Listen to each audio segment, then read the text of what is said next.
ଏମିତି କହିବି ମା ମୋ ଜୀବନ କଥା ତୁହି ବୁଝୁନୁ କିଛି। କେମିତି କହିବି ମା ମୋ ଜୀବନ କଥା ତୁହି ବୁଝୁନୁ କିଛି। ଯେବେଠୁ ଦେଇଛି କହି ତ ବିନା କେହି ନାହିଁ। ଯେବେଠୁ ଦେଇଛି କହି ତ ବିନା କେହି ନାହିଁ। ତୋ ଆଶିଷ ତୋ ପରଶ ନୀତି ପାଉଛି। କେମିତି କହିବି ମା ମୋ ଜୀବନ କଥା ତୁହି ବୁଝୁନୁ କିଛି। ସ୍ମରଣରେ ତୋତେ ରଖି ବାଟ ମୋର ଚାଲୁଛି। କଣ ତ କାନିକୁ ତୋର ଭରସା ରଖିଛି। ସ୍ମରଣରେ ତୋତେ ରଖି ବାଟ ମୋର ଚାଲୁଛି। କଣ ତ କାନିକୁ ତୋର ଭରସା ରଖିଛି। ଚାହିଁ ଦେଲେ ମୁହଁ ଥରେ ଦୁଃଖ ସରେ ସୁଖ ଫେରେ। ଚାହିଁ ଦେଲେ ମୁହଁ ଥରେ ଦୁଃଖ ସରେ ସୁଖ ଫେରେ। ତୋ ପାଇଁ ଏ ଜୀବନ ଧନ୍ୟ ହୋଇଛି। କେମିତି କହିବି ମା ମୋ ଜୀବନ କଥା ତୁହି ବୁଝୁନୁ କିଛି। ଅଛୁ ବୋଲି ହୃଦୟରେ ଆନନ୍ଦ ମୂଳ ଭୁଛି। ପ୍ରକାଶିବୁ ସତ୍ତାରେ ମୋ ବିଶ୍ୱାସ ରଖିଛି। ଅଛୁ ବୋଲି ହୃଦୟରେ ଆନନ୍ଦ ମୂଳ ଭୁଛି। ପ୍ରକାଶିବୁ ସତ୍ତାରେ ମୋ ବିଶ୍ୱାସ ରଖିଛି। ଯେବେ ମୁଁ ପ୍ରାର୍ଥନା କରେ ଉତ୍ତର ମାତଠୁ ଫେରେ। ଯେବେ ମୁଁ ପ୍ରାର୍ଥନା କରେ ଉତ୍ତର ମାତଠୁ ଫେରେ। ତୋ କଥା ବୁଝିବାକୁ ମୁଁ ପରା ରହିଛି। କେମିତି କହିବି ମା ମୋ ଜୀବନ କଥା ତୁଇ ବୁଝୁନୁ କିଛି। ଯେବେଠୁ ଦେଇଛି କହି ତୋ ବିନା କେହି ନାହିଁ। ତୋ ଆଶିଷ ତୋ ପରଶ ନୀତି ପାଉଛି। କେମିତି କହିବି ମା ମୋ ଜୀବନ କଥା ତୁହି ବୁଝୁନୁ କିଛି। କେମିତି କହିବି ମା ମୋ ଜୀବନ କଥା ତୁହି ବୁଝୁନୁ କିଛି। ସମସ୍ତଙ୍କୁ ପ୍ରଣାମ। ବନ୍ଦେ ମାତରମ୍।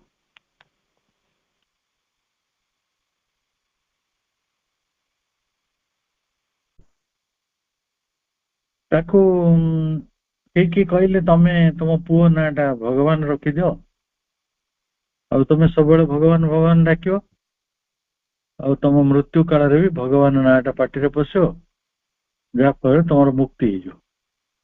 ମରଣ କାଳରେ ଆମେ ଯାହା ଚିନ୍ତା କରନ୍ତି ସେଇଭଳି ଗୋଟେ ଚିନ୍ତା ସହିତ ଆମେ ଏକାତ୍ମ ହେଇଯାଆନ୍ତି। ଏ କଥା ଆମକୁ ପୁରାତନ ଶାସ୍ତ୍ରରେ କୁହାଯାଇଛି। ପ୍ରକୃତରେ ସେ ଗୋଟେ ଚେତନା ଯୋଉ ଚେତନାକୁ ମଣିଷ ଚାଲି ଯାଇପାରିବ। And that happened. तेणु आमे जदि कौन से ऑब्जेक्ट न नहीं किसी शब्द भी नवा you have a problem preoccupying you आमको मन गोटे समस्या अच्छी जे आमको आबरी बस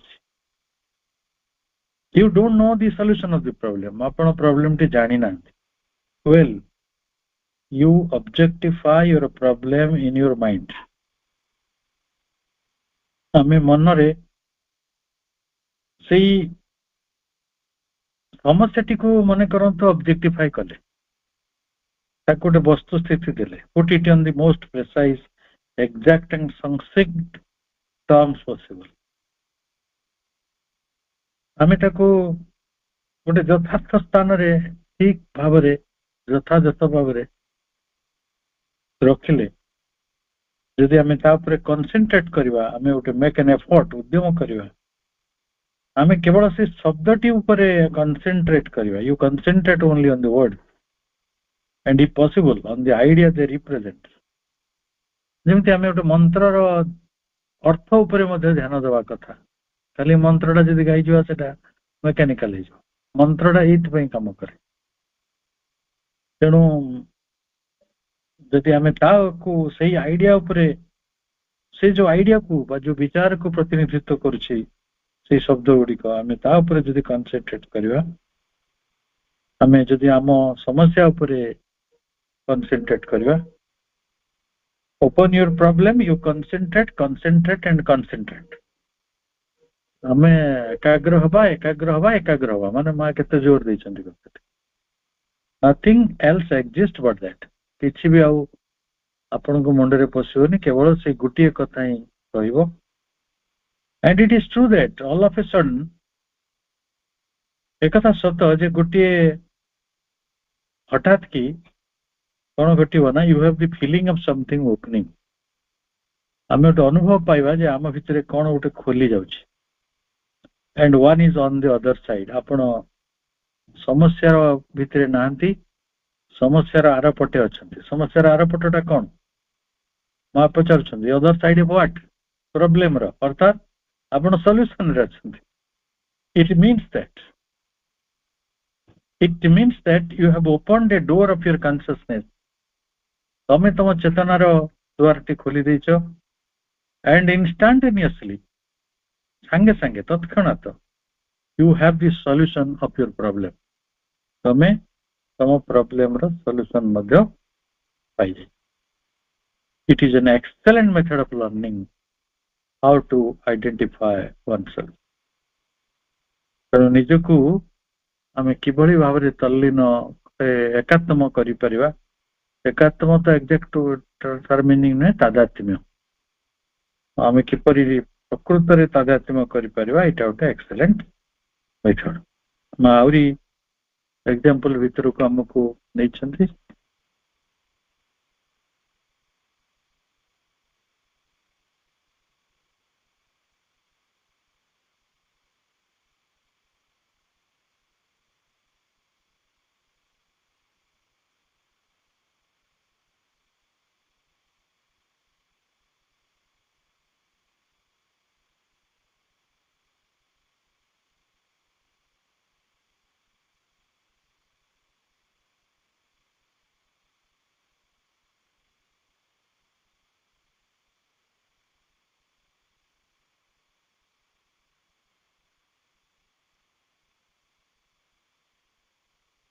for instance you are with someone उदाहरण स्वरूप आपण कहा सहित रही जनक सहित the person tells you something से आपण को किसी कथा कहले you tell him the contrary आपण तांको किसी प्रतिपक्ष कथा कहले अपोजिट कथा कहले साधारणतः सेपरी हुए सेटा घटी जाए कहीं usually it happens simply through a spirit of contradiction माने आमे देखिए घरे जने पूर्व कहले जने पश्चिम कहबो सेमति लोक अछंती बहुत परिवार रे सेमति माने से नोइंगली उडे विरोध कला हडे कथा उडी को तांको उडे केमिति इंटरलेनेस थाए उडे स्पिरिट ऑफ कॉन्ट्राडिक्शन तांको भीतर थाए तणो आपण गोटे कथा कहला को आउ जने से लोकटी आपण संगे अच्छी घरे अच्छी तो सी आ गोटे कथा कहूँ जमी आम पार्लियामेंट देखु सरकार गोटे कथा कहला विरोधी आ गोटे कथा कहते ये जो कॉन्ट्राडिक्शन रो कथा अच्छी एंड यू बिगिन आर्गुइंग तापर आपण युक्ति तर्क करेंगे जमी पार्लियामेंट रे होची naturally you will never come to any point जड़े जदि पूर्व जीव जड़े पश्चिम जीव आ पॉइंट कोठे आसो एग्रीमेंट हो पारे गोटे बिंदु कहीं आसीपर खाली except quarrel if you are ill natured जदि आम खराब प्रकृति रही दुष्ट प्रकृति रही केवल से झगड़ा हवाटा सार आम घर घर कहानी से देखु मु गोटे कथा कहूँ जदि से आउ जड़े आउ गोटे प्रकार कहला मो इगो हटे जो मुझे मु कौन घर मंगल चाहूँ तमें कौन मत विरोध कर मत कहीं तुम बुझीपार मत कई बुझीपारती मुझे कह करदेनि आम अनेक अभिमान को जीवा but instead of doing that आम जब से न करिकी instead of remaining in your own ideas आम जो धारणाटी देइथिले आम जो शब्द गुड़िक व्यवहार करते योर ओन वर्ड्स आम तारे रही ता व्यतिरेक न रही आम गोटे कम करवा if you tell yourself आम जब निजक बुझेवा कहवा wait a little I am going to try and see what he said that to me टिके रही जा मु चेष्टा करछि सी मते कोन कहला मु से कथा परीक्षा कर देखुछि अन्य को सुनिबार जो इच्छा गुड़ी आमर कमी जाउछि आमे कोन करछु ना अब्रुप्टली मो कथाटी रहइबो सेबे डिसिजन कर दो हम ता कथाटी सुनु ना जदि आमे ता कथाटी सुनिबा ताले yes why did he tell me that से कहीं मत कहला and you concentrate जदि आम गोटे कंसेंट्रेशन भीतर को जीवा एकाग्रता भीतर को why कहीं आपण को गोटे छोट दिन षष्ठ श्रेणी बोधे आम गोटे गप पढ़ुले लोके बोलिए कौन गपटी मुझे मन पकई दूसरी दी भाई बापा जीवा परे जमी बाड़ी नहीं भीषण तिक्तता दी जन विरुद्ध कथबार्ता नहीं घर मझे बाड़ा पड़े ये क्या अनाए नहीं गोटे भाई मरीगला आर भाई था देखा भी गलानी तार पीड़ित अवस्था देखा गला एत तिक्तता है कौन जो से लोकटे मरीगला ये जन कहला तू जो तो भाईर शव सत्कार न कर किए आ तोर जिते शत्रुता थिले भी तू तो ज्ञाति ना तू तो तार रक्तर तोर जदि भाईर संस्कार न हो ताले लोके बोलिबे कौन तो आपण मन थी सी लोकटी खाली बुलिला लोके बोलिबे कौन गोदावरीश मिश्र लेखा है गपटी से पावरफुल स्टोरी समस्त लिखुले से गुड़िक बेस्ड अपन साइकोलॉजी साधना से पचारे वाय से कहीं कहले यू स्टैंड देयर तुम से अच्छ जस्ट लाइक दैट जमी सेमती अच्छ ट्राइंग चेष्टा कर other person continue is speaking अन्य लोक जी आप विरोध कर सब कही आरंभ कर डजंट ही ये लोकटा से नुह कि and is very happy to say भी तो बड़ खुशी अच्छी बर्तमान पर you don't contradict him any longer कारण आपण झगड़ा करना कि कंट्राडिक्ट करना आपण तो चुप ही ना ता कथा भावुंट से कहीं केमती कहला मुझे कथा फेरईबी से अल्टरकेशन चलो अल्टरकेशन कहते आपण पदे कहले मु पदे कहली सी पदे कहली बहुत कुआलिया अच्छा ना जड़े पदे कही आउ जड़े 5 पद चढ़े दो मु कुआलिया कहे माने दो कैन स्पीक वेल भल कही पार लोकटा भल झगड़ा करे झगड़ू माने भल वक्ता हो पारे मन रखिए कारण पाखे बड़ जुक्ति अच्छी बड़ सांघातिक जुक्ति रेडियोटी भी अच्छी सांगे सांगे आघात तेणु जेहेतु से चेतनार गोटे अलग साइड रोचंती से पारुना किंतु से पारते दे हैव द एबिलिटी से देखिबारे ये लोकटा कौन किसी कहूनी or you don't contradict him any longer. ଆପଣ ତାକୁ କିଛି କଥା କାଟୁନାହାନ୍ତି, ସେ ଯାହା କହୁଛି ଆପଣ ଚୁପ୍ କି ଭାବୁଛନ୍ତି ସେ କଣ କହିଲା, କାହିଁକି କହିଲା। he talks profusely, ସେଠୁ ସେ ତ ଜୋରଦାର କହୁଛି and ତାପରେ ସେ କହି ଚାଲିବ ଆଉ ସେ ତାକୁ ଲାଗିବ he is sure he has convinced you, ଏବେ ଆପଣ ତା କଥାକୁ ମାନି ନେଇଛନ୍ତି, ସେ ଆପଣଙ୍କୁ ବୁଝେଇ ଦେଇ ପାରିଛି।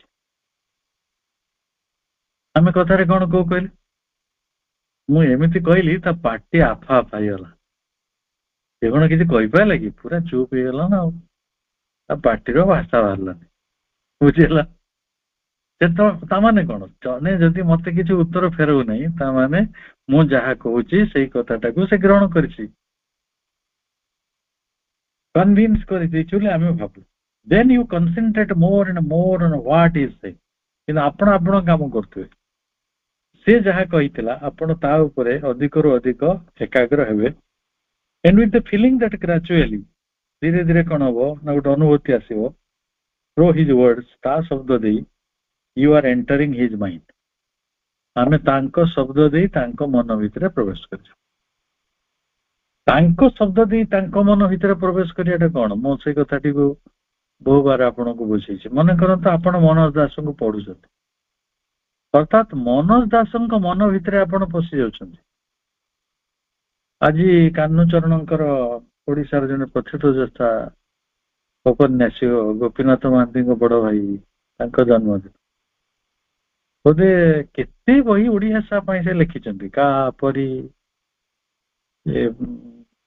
ଯୋଉଟା ବଜ୍ର ବାହୁ ଶାସ୍ତି, ଏମିତି ଥାଉଜେଣ୍ଡ, ମାନେ ଶହ ଶହ ଗପ ଲେଖିଛନ୍ତି, ଆଉ କେତେ କଥା ସେ ଲେଖି ଯାଇଛନ୍ତି ହଜାର ହଜାର ଶବ୍ଦରେ। ତ ଆପଣ ତ ତାଙ୍କୁ ପଢିବେ, ତାମାନେ କଣ, ତାଙ୍କ ମାଇଣ୍ଡ ଭିତରକୁ ଆପଣ ପ୍ରବେଶ କରୁଛନ୍ତି। ଗୋଟେ ଲେଖକଙ୍କୁ ଆମେ ଏଇଥିପାଇଁ ପଢୁ, ଆପଣ ଟଲଷ୍ଟୟଙ୍କୁ ପଢିଲେ ଟଲଷ୍ଟୟଙ୍କ ମାଇଣ୍ଡ ଭିତରେ ପ୍ରବେଶ, ଆପଣ ଯେତେବେଳେ ଶ୍ରୀ ଅରବିନ୍ଦଙ୍କୁ ପଢୁଛନ୍ତି ଶ୍ରୀ ଅରବିନ୍ଦଙ୍କ ମାଇଣ୍ଡ ଭିତରକୁ ଯାଉଛନ୍ତି। ମା କହିଲେ ତାଙ୍କ ଶବ୍ଦ ଦେଇକି ତମେ you R entering his mind, ତାଙ୍କ ମନ ଭିତରେ ପଶିଗଲ, ପ୍ରବେଶ କରିଗଲ। when you enter his head, ଯେତେବେଳେ ତାଙ୍କ ମସ୍ତିଷ୍କରେ ପଶିଲ, suddenly you enter into the way of thinking, ହଠାତ୍ କି ଆମେ ତାଙ୍କ ଚିନ୍ତାର ଯୋଉ ତରିକା, ସେ ଯୋଉ ବାଟରେ ଚିନ୍ତା କରୁଛି ଆମେ ସେଇ ଚିନ୍ତନ ଭିତରେ ପ୍ରବେଶ କରିଯାଉ। ନେକ୍ସଟ ଜଷ୍ଟ ଇମାଜିନ, ମା କହୁଛନ୍ତି ଠିକ ଚିନ୍ତା କର ଟିକେ, you understand why he is speaking to you thus, ଆମେ ବୁଝିଯିବା ସିଏ କାହିଁକି ଆମକୁ ଏମିତି ତଡଉଥିଲା, ଉଲ୍ଟା କଥା କହୁଥିଲା। and then if you have a fairly swift intelligence, ଯଦି ଆମର ଗୋଟେ ବଡ ସୁନ୍ଦର ଦ୍ରୁତ ବୁଦ୍ଧି ଅଛି, put what you have just come to understand alongside, ତେଣୁ ଆମେ ବର୍ତ୍ତମାନ ବୁଝିଯିବା କଥାଟିକୁ, ତା କଥା ଆପଣଙ୍କ କଥା ପାଖାପାଖି ରଖିକି ଆପଣ କଥା ଟିକେ ବୁଝୁଛନ୍ତି। what you had known before, you have the two ways together, ଆପଣ ଯାହା ଆଗରୁ ଜାଣିଥିଲେ ଆଉ ତା କଥାଟି ମିଶେଇକି ଆପଣ ଶିଖିଲେ, ପୂର୍ବ ପଶ୍ଚିମ ମିଶିଲା, you have the two ways together, ବର୍ତ୍ତମାନ ଦିଟା ବାଟ ହେଲା କି ନାହିଁ। ଆପଣଙ୍କୁ କହି ରଖେ, ମୁଁ ଜାଣିନାହିଁ ବିଧାନସଭାର ବା ଲୋକସଭାର କିମ୍ବା ରାଜ୍ୟସଭାର ପାର୍ଲାମେଣ୍ଟର ଡିବେଟ ଗୁଡା ଶୁଣିଛନ୍ତି କି? ଡିବେଟର ଗୁଡା ଆଜିକାଲି ଟିକେ କମିଗଲେଣି, ଭାରତରେ ଅଛନ୍ତି ଡିବେଟର, କିନ୍ତୁ ସେମାନେ କେହି ଯାଇପାରୁନାହାନ୍ତି ପାର୍ଲାମେଣ୍ଟକୁ। ଡିବେଟର ମାନେ ଯିବା କଥା, ଆକ୍ଚୁଆଲି ଅପୂର୍ବ ଭାବରେ ସେମାନେ ଯୁକ୍ତି କରି ଶିଖିଛନ୍ତି, ୟୁ ୱିଲ୍ ସାଲ୍ୟୁଟ ଦେମ୍। ସେମାନଙ୍କର ଇଣ୍ଟେଲିଜେନ୍ସ କିଛି କମ ନାହିଁ, ସେମାନେ ପରସ୍ପରକୁ ହରାନ୍ତି କିନ୍ତୁ ଗୋଟେ କମନ ଏଗ୍ରିମେଣ୍ଟରେ ପହଞ୍ଚନ୍ତି, ଯୋଉଟା କି ଦୁଇ ସାଇଡ କୁ ନେଇପାରିବ, ଟୁ ୱେଜ ଟୁଗେଦର। ପ୍ରଭୁ ଯେଭଳି କହିଛନ୍ତି ଯେ ଗୋଟେ ସିନ୍ଥେସିସ୍ କେତେବେଳେ କେମିତି ହବ ନା, ଗୋଟେ ଥେସିସ୍ ଆସିବ ଆଉ ଗୋଟେ ଏଣ୍ଟିଥେସିସ୍ ତିଆରି ହବ। ସରକାର ଗୋଟେ ବିଲ୍ ଆଣିଲେ, ବିରୋଧୀ ଦଳ ତାଙ୍କ ବିରୁଦ୍ଧରେ ଜୋର ଗପିଲେ, ଏ ଦୁଇଟି ମିଶିକି ଥେସିସ୍ ଆଉ ଏଣ୍ଟିଥେସିସ୍ ଗୋଟେ ସିନ୍ଥେସିସ୍ ହବ। ତେଣୁ ବେଳେ ବେଳେ କ୍ୱାରେଲିଂ ପର୍ସନ୍ସ ମାନେ ବହୁତ ଅଡୁଆ କଥା କରନ୍ତି ନାହିଁ, ବଡ କ୍ୱାରେଲିଂ ଲୋକମାନେ ବଡ ଭଲ କଥା ବି କରନ୍ତି। ଯଦି ସେଠି ଶତ୍ରୁତା ନଥିବ, ଆଖି ଫୁଟାଫୁଟି କଥା ନଥିବ, ମାଡ଼ପିଟି ନଥିବ, ଭାଉଲେନ୍ସ କୁ ଆମେ ନ ଯାଇକି ଯଦି ଜଣେ ଟିକେ ଶାନ୍ତ ଭାବରେ ଅନ୍ୟ ଜଣକୁ ଶୁଣିବାକୁ ଆରମ୍ଭ କରେ, ତାହେଲେ ଆମେ ଦିଟା ଯାକ ମାର୍ଗ ପାଇବା। and we so can find the truth reconciling both. ଆମେ ଗୋଟେ ସତ୍ୟ ପାଇବା ଯୋଉ ସତ୍ୟଟା ଦୁଇ ଜଣକୁ ରିକନସାଇଲିଂ ହେଇପାରିବ। ମୁଁ ଯୋଉ ଛୋଟ ଥିଲି ବହୁତ ସମୟ ଭାବୁଥିଲି ବିରୋଧୀ ଦଳ ଗୁଡା କାହିଁ ରହିଛନ୍ତି, ସେମାନେ ସରକାର ଯାହା କହିଲା ବେଳକୁ ଗାଳି କରୁଛନ୍ତି, ସେ ତାଙ୍କ ବିରୁଦ୍ଧରେ ଗପୁଛନ୍ତି, ସେଇଟା ଭାରି ଅଡୁଆ ହଉନି କି? କିନ୍ତୁ ନୁହେଁ, ସେଇଟା ପ୍ରକୃତରେ ବିନା ବିରୋଧୀ ଦଳରେ କୌଣସି ସରକାର ସଫଳ ହେଇପାରେ। ବିରୋଧୀ ମଷ୍ଟ, ଯଦି ବିରୋଧୀ ନାହିଁ ତାହେଲେ ସେ ସରକାର ଦୁର୍ବଳ ହବ, ବା ସରକାର ଅପାରଗ ହବ, ବା ସରକାର ଭୁଲ ବାଟରେ ଯିବ, କିମ୍ବା ସରକାର ଅଥରିଟେରିଆନ ହେଇଯିବ। ମାନେ ତାର କାହାକୁ ଭୟ ରହିବନି, ଅଙ୍କୁଶ ନାହିଁ, ମାନେ ବ୍ରେକ୍ ନଥିବା ଗାଡି ସେଫ୍। ଗୋଟେ ଗାଡି ଅଛି ଯାହାର ବ୍ରେକ୍ ନାହିଁ, ଆପଣ ସେ ଗାଡିରେ ବସିବେ। ତେଣୁ ଅପୋଜିସନ ଟା କଣ? ଗୋଟେ brake.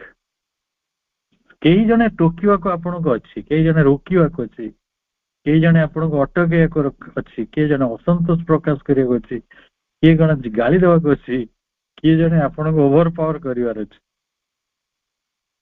and here you have truly made progress. ଯଦି ସେଭଳି ରିକନସିଲେସନ ଭିତରକୁ ଆପଣ ଗଲେଣି ତାହେଲେ ଆପଣଙ୍କର ପ୍ରଗତି। ଆପଣ ଦି ପ୍ରକାର ଶାସକ ଦେଖୁଥିବେ ଦୁନିଆରେ। ଏବେ ସାରା ପୃଥିବୀରେ ଗୋଟେ ପ୍ରକାର ଶାସକ ଅଛନ୍ତି ଯେଉଁମାନେ ତାଙ୍କ ବିରୋଧୀ ମାନଙ୍କୁ ସହିପାରୁନାହାନ୍ତି, ତାଙ୍କୁ ନାନାଦି ଅତ୍ୟାଚାର କରୁଛନ୍ତି, କାହାକୁ ଜେଲରେ ପୋଷଉଛନ୍ତି, କାହାକୁ ଖବର କାଗଜରେ ତାଙ୍କ ନାଁରେ ଦୁର୍ନାମ କରିଦଉଛନ୍ତି, ଟିଭି ମିଡିଆ ଲଗେଇ ତାଙ୍କୁ ଦୁଷ୍ପ୍ରଚାର କରିଦଉଛନ୍ତି, ସେ ଅମକେଟା ସେ ତମକେଟା। କିନ୍ତୁ ପୁରୁଣା କାଳରେ ମୋର ମନେ ଅଛି, ଆମେ ତ ଛୋଟ ଥିଲୁ, ବହୁତ ବିଷୟରେ ମୁଁ ଲକ୍ଷ୍ୟ କରିଛି ଯେ ଅପୋଜିସନ ର ନେତା ମାନଙ୍କୁ, ଅପୋଜିସନ କୁ ପ୍ରମୋଟ କରିବାରେ ଅନେକ ବଡ ବଡ ଶାସକ ମାନେ ସାହାଯ୍ୟ କରନ୍ତି। ମୁଁ ଆପଣଙ୍କୁ ବହୁତ ଇନଷ୍ଟାନ୍ସ ଦେଇପାରିବି ଯେ କିପରି ଅପୋଜିସନ କୁ ତିଆରି କରାଯାଏ। ସେ କାମଟା ବେଶୀ ଯୋଉମାନେ ଡେମୋକ୍ରାଟ ସେମାନେ କରନ୍ତି, ସେମାନେ ଜାଣିଛନ୍ତି ଅପୋଜିସନ ଯେତେ ଷ୍ଟ୍ରଙ୍ଗର ହବ ଶାସନଟା ସେତେ ଭଲ ହବ, ନହେଲେ ସମସ୍ତେ ନିଦରେ ଶୋଇପଡିବେ, କେହି କିଛି କାମ କରିବେ। ତେଣୁ ଅପୋଜିସନ ଏଇଟା ହଉଛି କେତେବେଳେ ଜଣେ କରିପାରିବ। ଆମ ଦେଶରେ ପ୍ରଥମ ପ୍ରଧାନମନ୍ତ୍ରୀ ନେହେରୁ, ତାଙ୍କୁ ଯଦି କିଏ ବହୁତ ସମାଲୋଚନା କରୁଥିଲା ସେ ବହୁତ ଖୁସି ହେଇଯାଉଥିଲା। He was extremely pleased with Atal Bihari Vajpayee, the then young MP, ଯାହାକୁ ସେ ବହୁତ ପ୍ରଶଂସା କରୁଥିଲେ। You are an asset, national asset। କାହିଁକି ନା ସେ ତ ତାଙ୍କୁ ସମାଲୋଚନା କରୁଥିଲେ, ସେ ତା କାହିଁକି କହୁଥିଲେ ତମେ ଗୋଟେ ନ୍ୟାସନାଲ ଏସେଟ୍ ବୋଲି? କାରଣ ସେମାନେ ଡେମୋକ୍ରେସି ବୁଝିଛନ୍ତି, ରିକନସିଲେସନ କରିଛନ୍ତି, ଆଉ ତାଙ୍କ ଚେତନାଟା ସେଇ ଧରଣର, ଆଉ ତାଙ୍କ ଥଟ୍ ପ୍ରୋସେସ ସେଇଭଳି। If you are beginning an argument, ଯଦି ଆମେ ଯୁକ୍ତି ଆରମ୍ଭ କଲେ, ତାହେଲେ ଯୁକ୍ତି ଯଦି ଆରମ୍ଭ ହେଇଯାଉଛି, keep quiet immediately, ସାଙ୍ଗେ ସାଙ୍ଗେ ଚୁପ ହେଇଯାଅ, ଇନଷ୍ଟାଣ୍ଟାନିୟସଲି, ସମୟ ନବ ନାହିଁ। ଅଲ୍ଟରକେସନ ହେଲା ମାନେ ଚୁପ ହେଇଯାଅ। You must be silent, ତମେ ନୀରବ ହୁଅ, say nothing at all, କିଛି ବି କୁହ ନାହିଁ, and then try to see the thing as the other person sees it। ଅନ୍ୟ ଲୋକଟି କଥାଟିକୁ ଯେପରି ଦେଖୁଛି ତମେ ବି ସେମିତି ଦେଖିବାକୁ ଆରମ୍ଭ କର। ହେଲା, ଆମ ଘର ମାନଙ୍କରେ ଛୋଟ ଛୋଟ କଥାରେ ଝଗଡା ହେଇଛି, ଭାତ ବିରିୟାନୀରେ ଝଗଡା ହେଇଯାଉଛି, ଜଣଙ୍କ ବିରିୟାନୀ ଖାଇବ, ଜଣଙ୍କ ଭାତ ଖାଇବ, ବୁଝିଗଲା କି? ରୁଟି ପଖାଳ ଭିତରେ ବି ଝଗଡା ହେଇଛି। ତ ଅନ୍ୟ ଜଣେ କାହିଁକି ସେ କଥାଟି କହିଲା, ତ ସେ କଥାଟିକୁ ଯଦି ଆମେ ଅଦର ପର୍ସନ କିପରି ଦେଖିଛେ, କାହିଁ କହୁଛି, କିଛି ତ ଗୋଟେ କାରଣ ଥିବ। ସେ କଣ ଗୋଟେ ଶତ୍ରୁ ନା ସେ ଗୋଟେ ବିରୋଧୀ? ବିରୋଧୀ ମାନେ କଣ? that won't make you forget your own way of seeing it। କିନ୍ତୁ ଆପଣ ଯୋଉ କଥାଟିକୁ କହିଛନ୍ତି ସେଇଟାକୁ ବି ଦେଖୁଥିବେ, ସରେଣ୍ଡର କରିବା କଥା ନାହିଁ।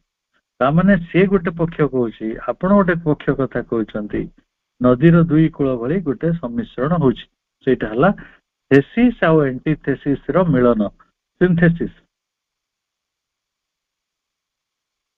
ଏବଂ କେବେ ବି ଆପଣଙ୍କ କଥାଟି ଭୁଲନ୍ତୁ ନାହିଁ, କିନ୍ତୁ ସେଇ ମଣିଷର କଥା ବି ଶୁଣନ୍ତୁ, but you will be able to put both of them together. ତାପରେ ଆପଣ ଦିଟା ଯାକକୁ ପାଖରେ ରଖନ୍ତୁ, and you will truly have made progress and real progress। ସେଇଟା ହଉଛି ପ୍ରକୃତ ପ୍ରଗତି। ଏବଂ ଯେତେବେଳେ ଆମେ ସେଇଟା କରିପାରନ୍ତି, ଦିଟା ଯାକ ଗ୍ରହଣ କରିପାରନ୍ତି, ତାହେଲେ ଆମେ ସେତେବେଳେ truly you have made progress, ଆପଣ ପ୍ରୋଗ୍ରେସ କରିଛନ୍ତି।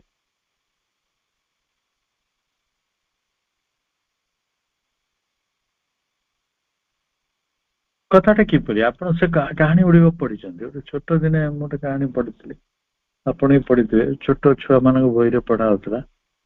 ଗୋଟେ ବୁଢାର 4ଟି ବୋହୂ ଥିଲେ। ସେ କୋଉ ଋତୁଟା ଭଲ ଲାଗେ ବୋଲି ସେ ବୋହୂ ମାନଙ୍କୁ ପ୍ରଶ୍ନ ପଚାର। ଜଣେ କହିଲା ମୁଁ ଗ୍ରୀଷ୍ମ ଋତୁ ଭଲ ପାଏ, ସେ ତା ପଏଣ୍ଟ ରଖିଲା। ଜଣେ କହିଲା ମତେ ବର୍ଷା ଋତୁ ଭଲ ଲାଗେ, ସେ ତା ପଏଣ୍ଟ ରଖିଲା। ଆଉ ଜଣେ କହିଲା ମତେ ଶୀତ ଋତୁ ଭଲ ଲାଗେ, ସେ ତା ପଏଣ୍ଟ ରଖିଲା। ତ ରଖି ହବନି କି ଶୀତ ଋତୁ କାହିଁକି ଭଲ ଆପଣ ବି କହିପାରିବେ, ବର୍ଷା ଋତୁ କାହିଁକି ଭଲ ଜଣେ। ତେବେ ଆଉ ଜଣେ ବୋହୂଟେ ଥିଲା, ସେ ସିନ୍ଥେସାଇଜ କରିଦେଲା। ସେ କହିଲା ସବୁ ଋତୁର ସବୁ ଭଲ ଅଛି, ବର୍ଷା ଋତୁ ବର୍ଷା ଦୃଷ୍ଟିରୁ ଭଲ, ଶୀତ ଦୃଷ୍ଟିରୁ ପନିପରିବା ହାର୍ଭେଷ୍ଟିଂ ସିଜନ, ସେଟା ପର୍ବପର୍ବାଣୀ ସବୁକୁ ନେଇକି ସେଟା ଭଲ। ଟୁର ଟ୍ରାଭେଲ ପାଇଁ ଶୀତ ଋତୁ ଭଲ, ମାନେ ଖରା ଦିନ ବି ତାର ସୁନ୍ଦରତା ଅଲଗା। କିନ୍ତୁ ସବୁ ଋତୁ ଗୁଡିକ ତ ଭଗବାନ ତିଆରି କରିଛନ୍ତି ନା, ସେଟା ସମସ୍ତଙ୍କ ପାଇଁ ଦରକାର। ଗ୍ରୀଷ୍ମ ନହେଲେ ଆମେ ଚଳିପାରିବାନି, କି ଶୀତ ନହେଲେ ଆମେ ଚଳିପାରିବା। ତେଣୁ ଆପଣ ତାହେଲେ କିଏ ସିନ୍ଥେସିସ୍ କରିପାରିଲା? ଆଉ ଯଦି ଝଗଡା ଝାଣ୍ଟି ହୁଅନ୍ତା ତାହେଲେ ତ କଥା ସରିଲା। It is the same for everything. ଏ ସବୁ କଥା ଗୁଡିକ ସମସ୍ତଙ୍କ ପାଇଁ ସମାନ। In all that you do together with others. ଯେତେବେଳେ ଆମେ ଅନ୍ୟମାନଙ୍କ ସହିତ କିଛି କାର୍ଯ୍ୟ କରୁଛନ୍ତି, if you do not agree, ଯଦି ଆମେ ରାଜି ବି ହଉନାହାନ୍ତି ସେମାନଙ୍କ କଥାରେ, ତାହେଲେ take it as a divine grace. ଆପଣ ତାକୁ କଣ ଭାବନ୍ତି? ସେଟା ମାନେ ମୁଁ ସ୍ୱୀକାର କରୁଛି, ସେଟା ଭେରି ମଚ ମୋ ଭିତରେ ବି ଥିଲା। ମନେକର ମୁଁ ଦେଖିଲି ଯଦି ବିବାଦ ତିଆରି ହବାର ସମ୍ଭାବନା ଅଛି, କିଏ ଜଣେ କଥାଟା ମାନୁନାହିଁ, ତ ସେ କଥାଟିକୁ ମୁଁ ଟିକେ ଗ୍ରହଣ କରୁନି, ତାହେଲେ ମୁଁ କଣ କରେ ନା ସେ ଜାଗାଟାକୁ କ୍ୱିଟ୍ କରିଦିଏ। ତ ତାପରେ କଣ ହୁଏ, ସେ ଜାଗା ଯେମିତି ଥିବା କଥା ସେ ପଢେ, ବା ତାର ଆଉ ଗୋଟେ ଟର୍ନ ନେଇଯାଏ, ଆଉ ଗୋଟେ ପ୍ରକାର ସେ କଥାଟି ଘଟିଯାଏ। କିନ୍ତୁ ମାଙ୍କର ଉପଦେଶ ହଉଛି take it is a divine grace. ଯଦି ସେମିତି ଅମଳ ହଉଛି କଥା ଗୁଡିକ, ଜଣଙ୍କର ଜଣଙ୍କ ସାଙ୍ଗେ ପଡୁନାହିଁ, ଆମେ ଭାବୁ ଏଇଟା ଭାରି ବିଷାକ୍ତ ଜାଗା, ଏଠୁ ପଳେଇବା ହିଁ ଭଲ। କିନ୍ତୁ ପ୍ରକୃତରେ ମାଙ୍କର ଉପଦେଶ ହଉଛି take it is a divine grace. ତାକୁ ଏକ ଦିବ୍ୟ ଆଶୀର୍ବାଦ ଭାବରେ ଗ୍ରହଣ କର। କାହିଁକି ନା ଏଇଟା ହଉଛି ଗୋଟେ marvellous opportunity given you to make a progress. Marvellous opportunity. ଝଗଡା ହଉଛି, ଆଉ ସେଟା ଯେତେବେଳେ ସିନ୍ଥେସିସ୍ କୁ ଚାଲିଯିବ, ଦେଖିବେ ବହୁତ ପ୍ରଗତି ପ୍ରକୃତରେ ହେଲା। କିନ୍ତୁ ଆମମାନଙ୍କ ଜୀବନରେ ତ ସେଇଭଳି ସିଚୁଏସନ ବହୁତ ଆସୁଛି ନା, କେତେ ଭେରି ମଚ ଅଛି ଆମ ପାଖରେ। କିନ୍ତୁ ଆମ ଦୁନିଆରେ, ବିଶେଷ କରି ଭାରତୀୟ ପରିବାର ଗୁଡିକରେ ଝଗଡାର ଅଭାବ ନାହିଁ। ମାନେ ଯୋଉ ଆଜି ଜଣେ ମତେ କିଏ ପଠେଇଲା, ନଣନ୍ଦ ଶବ୍ଦର ଅର୍ଥ କଣ? ନଣନ୍ଦ ମାନେ ଯିଏ ଆନନ୍ଦରେ ରହିବାକୁ ଦିଏ ନାହିଁ, ନ ଆନନ୍ଦ ନଣନ୍ଦ। ଏମିତି ଗୋଟେ ମଜାକିଆ ମାନେ କଥା ଗୁଡା କୁହାହଉଛି। ଫନି, ମାନେ ସେଥିରେ ଗୋଟେ କିଛି ସତ୍ୟତା ଅଛି ନା କଣ? ଏମିତି ଭଲ ନଣନ୍ଦ କରୁନାହାନ୍ତି, ନିଜ ଭଉଣୀ ଠାରୁ ବି ଭଲ ସେମାନେ ହେଇପାରନ୍ତି। କିନ୍ତୁ ଭାରତରେ ଗୋଟେ ଇଣ୍ଟରଲେନ୍ସ ରହିଥାଏ, ଘଟିଯାଏ ଘଟଣା ଗୁଡିକ। ଜଣେ କହିଲା ଶାଶୁ କଣ? କହିଲା ଶାଶୁ ହେଲା ଯିଏ ନିଶ୍ୱାସ ନେବାକୁ ଦିଏ ନାହିଁ, ଶ୍ୱାସ ନେବାକୁ ଯେ ଦଉନି। ଶ୍ୱଶୁର କିଏ? ନା ଶାଶୁର ସହିତ ଯିଏ ସ୍ୱର ମିଳେଇକି ଚାଲେ ସେ ଶ୍ୱଶୁର। ଫନି ଡେଫିନେସନ ଗୁଡା। ତେଣୁ ଆମକୁ ଝଗଡା ଅଭାବ ଅଛି କି ନା ଝଗଡା ଖୋଜିବାକୁ ଯିବ? ଆମ ଘର ମାନଙ୍କରେ ଶାଶୁ ନଣନ୍ଦକୁ ନେଇ ଆମେ ବଞ୍ଚିଛନ୍ତି। ଯୋଉ ରାଧା ଯେତେବେଳେ ଥିଲେ ସେ ବି ଗୀତ ସବୁ ଲେଖା ହେଇଥିଲା ସେ କାଳରେ, ଯେ ଶାଶୁ ହଉଛି ତା ନାଁ ଜଟିଳା ଆଉ ନଣନ୍ଦ ନାଁ ହଉଛି କୁଟିଳା। ଶାଶୁ ବଡ ମନ୍ଦ, ଏମିତି ଗୀତ ସବୁ ଆପଣ ଶୁଣିଥିବେ। ଓଡିଶୀ ଗୀତରେ ମୁଁ ବି ପିଲାବେଳେ ଶୁଣିଥିଲି। ତେଣୁ କଣ ହୁଏ ନା, ଇଟ୍ is A marvellous opportunity given you to make a progress। ମା ତ ଲେଖିଦେଲେ, ଆମ ଉପରେ କଣ ବିତୁଛି ସେଟା ଆମେ ଜାଣିଛୁ। ଧରନ୍ତୁ ଜଣେ ତା ଶବ୍ଦରେ ଆପଣଙ୍କ ହୃଦୟରେ ଅନେକ ଘା ତିଆରି କରିଦଉଛି, ତ ସେଇଗୁଡାକୁ ଆପଣ କେତେ ଭଲ ପାଇପାରିବେ ମୁଁ ତ ଜାଣିନି, ଘା ଟାକୁ କେତେ ଭଲ ପାଇବ। କିନ୍ତୁ spiritually it is correct and it is simple। ଅତି ସରଳ।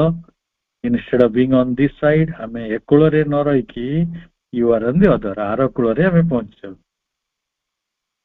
ଯେତେବେଳେ ଝଗଡାଟା ହୁଏ ଆପଣଙ୍କୁ ସେଇ ଏ କୂଳରେ ରଖେ ନାହିଁ, ଆପଣ ସେ କୂଳକୁ ଯିବାକୁ ବାଧ୍ୟ। ଗଲେ ତା କଥାଟି ଶୁଣିଲେ, instead of looking at yourself, କେବଳ ନିଜକୁ ନ ଦେଖିକି you enter the other person, ଅନ୍ୟ ଲୋକର ମାଇଣ୍ଡ ଭିତରେ ଆମେ ପ୍ରବେଶ କଲେ, ତାର ଶବ୍ଦ ଦେଇକି, ତା ଗାଳି ଦେଇକି, ତାପମାନ ଗୁଡିକ ମଧ୍ୟ ଦେଇକି ବି। and look, ତାପରେ ଆମେ ତାକୁ ବି ଦେଖିଲେ। you must have just a little bit of imagination। ଆମର ଏ ବିଷୟରେ ସାମାନ୍ୟ କଳ୍ପନା ଶକ୍ତି ଥିବା ଦରକାର। a little more control of your thoughts, ମନେକର କଣ୍ଟ୍ରୋଲ ଟା ଦରକାର। ନହେଲେ କଣ ହବ, ଆପଣ ଯଦି ଅନକଣ୍ଟ୍ରୋଲଡ ହେଇଯିବେ ତାହେଲେ ସେଟା ସିନ୍ଥେସିସ୍ ଆଡୁ ଯିବନି। ମୋର ମନେ ପଡୁଛି ରାଉରକେଲାରେ ଜଣେ ଲେଡି ଆସିଲେ, ସେ ଗୋଟେ ଇରେଭେଲେଣ୍ଟ କଥା ସବୁ କହିଲେ। ମୁଁ କିଛି ସମୟ ଶୁଣିଲା ପରେ ଭାବିଲି, ଆରେ ଆଙ୍କର ମାନସିକ ସନ୍ତୁଳନ ବିଗିଡିଛି। ମାନେ ସିଏ ଏକ୍ସଟ୍ରିମଲି ତାଙ୍କ ହଜବେଣ୍ଡ ବିରୁଦ୍ଧରେ କହୁଛନ୍ତି, ଆଉ ସେ କହୁଛନ୍ତି ଯେ ସିଏ ସବୁ ପ୍ରକାର ପ୍ଲଟ କରିଛି ମତେ ମାରିଦବାକୁ, ହତ୍ୟା କରିଦବାକୁ। ସେମିତି ହେଇଥାଇପାରେ, ନ ହେଇଥାଇପାରେ, ଆଇ ଡୋଣ୍ଟ ନୋ, ଦୁନିଆରେ ଘଟୁଛି। କିନ୍ତୁ କଣ ହବ, ଆପଣ ଯଦି ଚିନ୍ତା ଶକ୍ତି ଉପରେ ଆଉ କଣ୍ଟ୍ରୋଲ ନାହିଁ ତାହେଲେ ସିନ୍ଥେସିସ୍ ରେ ପହଞ୍ଚି ହବ କି ସେ ଜାଗାରେ? ଏଇ ଏକ୍ସପେରିମେଣ୍ଟ, ଏଇ ସାଧନାଟା କାମ କରିବ। ଓଭର ୟୁର ମୁଭମେଣ୍ଟସ୍, ଆମର ଗତିବିଧି ଗୁଡିକ ମଧ୍ୟ ଉପରେ କଣ୍ଟ୍ରୋଲ ମଧ୍ୟ ରହିବା ଦରକାର।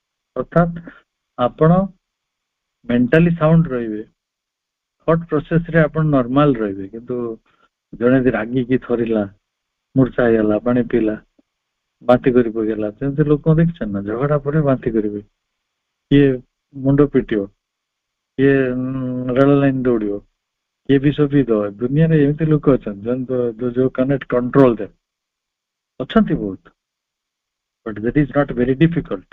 ଶାନ୍ତ ରହିବା, ନିଜ ଉପରେ ନିୟନ୍ତ୍ରଣ ହାସଲ କରିବାଟା ଗୋଟେ କଷ୍ଟ କାମ ନୁହେଁ ବୋଲି ମାଙ୍କ ଧାରଣା।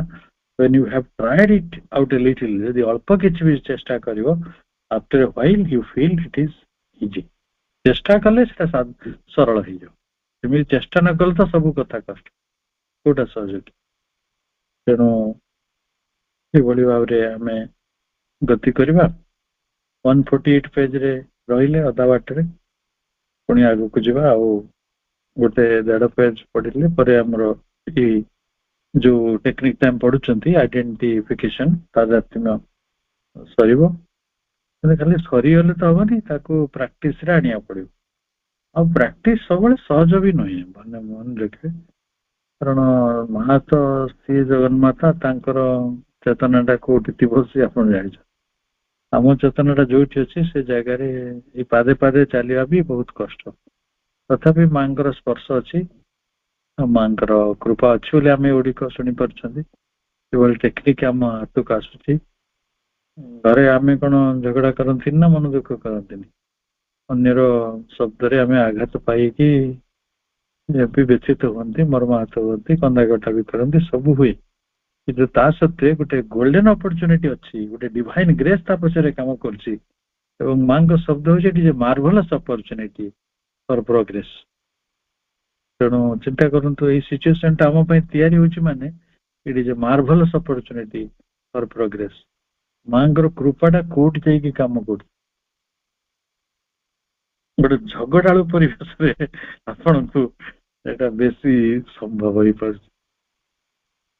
ମାଙ୍କୁ ଅସୀମ କୃତଜ୍ଞତା ଜ୍ଞାପନ କରିବା ଏଭଳି ମହାନ ଜ୍ଞାନ ପାଇଁ, ଏବଂ ପ୍ରଭୁଙ୍କ ଚରଣରେ କୋଟି ପ୍ରଣାମ। ଆପଣମାନଙ୍କୁ ଅନେକ ଶୁଭେଚ୍ଛା, ଶୁଭ ସନ୍ଧ୍ୟା, ଧନ୍ୟବାଦ।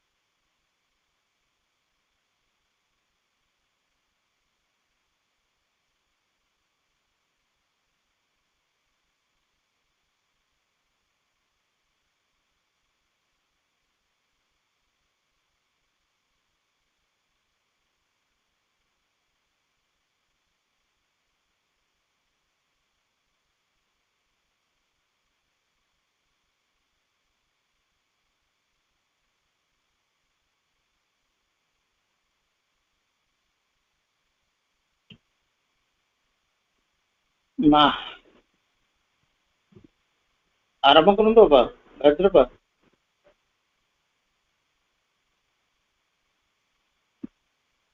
ରେଣୁକା ବାପା